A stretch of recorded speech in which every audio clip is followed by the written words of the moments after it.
Cape ANC chairperson Dr. Zamani Saul has been re-elected the Premier of the province, beating the DA's provincial leader Izak Fritz by 19 votes to 11 in the first sitting of the Provincial Legislature.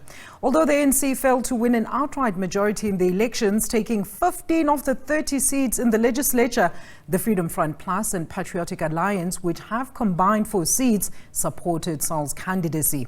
Earlier, SABC News spoke to reporter Thabiso Radebe, who is in the Northern Cape, to find out more about the Executive Council posts as well as positions in the legislature out in Kimberley.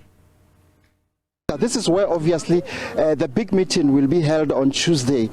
Dr. Zamani Saul, the Premier, the re-elected Premier of the Northern Cape, is expected to announce his new executive committee on Tuesday. You will recall that during the sitting some 2 weeks back, the ANC voted with the Patriotic Alliance and also the FF Plus, and also the EFF and also the DA voted, but unfortunately they didn't get more votes because of the ANC voting with the PA and also the Freedom Front Plus. But with me here to just unpack on what to expect on Tuesday is Valam Steenkamp to tell us about what's going to be happening, what to expect. There are great expectations from the community around here. ANC voting with the Patriotic Alliance and also the FF Plus. What's your take? You know, it's quite interesting. Good afternoon to you. In that prior to the elections, you had what was called the Moonshot Pact. And the Moonshot Pact had one common denominator that kept all those parties together. The common denominator was ensuring the ANC, is brought down to below 50%. So that was basically the magnet. And one of the scary tactics that was used, by the Moonshot Pact was to avoid a so-called doomsday coalition at all costs. And that doomsday coalition was either an ANC EFF coalition or an ANC MK coalition. Now the unique dynamic that unfolded in the Northern Cape is that the Moonshot Pact basically disintegrated. And now you have 2 members of the Moonshot Pact, the Patriotic Alliance and the Freedom Front Plus, then voting in support of the ANC. A member that was not part of the Moonshot Pact, which is now the EFF, ironically then votes with the DA against the ANC. Now, you take it even further now. You have this government of national unity, of which the DA is a very solid partner of the ANC. And then the EFF, which is not a member of the government of national unity, and decided to remain in opposition to the government of national unity in national parliament, then decides then to vote with the DA. And the DA, being a partner to the ANC, then fields a candidate against an ANC candidate for premiership. So, you have all of this confusion happening, but by the same token also very, very different from what is happening at the national level.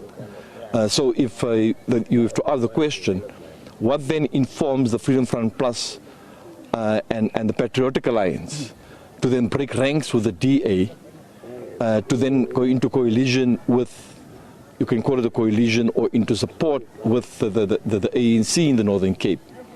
It begs the question, how effective and how solid is the pact actually then agreed to at the national level if it hadn't filtered down to the Northern Cape? In the Northern Cape, do you give them a thumbs up, ANC, Freedom Front Plus, and also the Patriotic Alliance? Do you give them a thumbs up? It's not so much a matter of the thumbs up. The challenge that you have in the Northern Cape now is that the Premier of the province is settled now with or leading a political party that has only got 50% of the legislature members. It has been reducing over time, and now the Premier, is constrained to a point where there are only 15 members. Technically speaking, actually only 13 members at his disposal. Now, with the 13, I'm saying 13 because 2 had already been, elected as the Speaker and the Deputy Speaker of the legislature. So you're left with the 13. Now, out of the 13, you then have to now field of those members into the provincial executive, in other words, provincial cabinet, and then also into parliamentary portfolio positions, chairpersons. And therefore, the Freedom Front Plus already been assigned a portfolio of chairperson of COCTA as part of the arrangement that they have entered into. Okay. So yes, I'm just saying, looking at the thumbs up, it could actually be to the benefit of the Premier. Okay. We're looking at Tuesday. There are high expectations, obviously, for Tuesday. What can we expect? We have Shushu, we have Maruping, we have Makatong. What can we expect on Tuesday? 2 things that must happen, in my view. One is that the Premier he doesn't have much of a choice. He's going to have to reduce his cabinet. He doesn't have the luxury of having a cabinet of 10 members.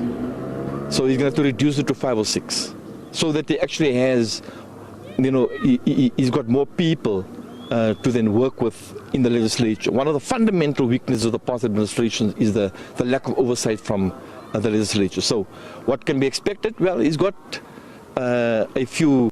Dr. Shushu is one of them. I'm not, for example, necessarily promoting individuals.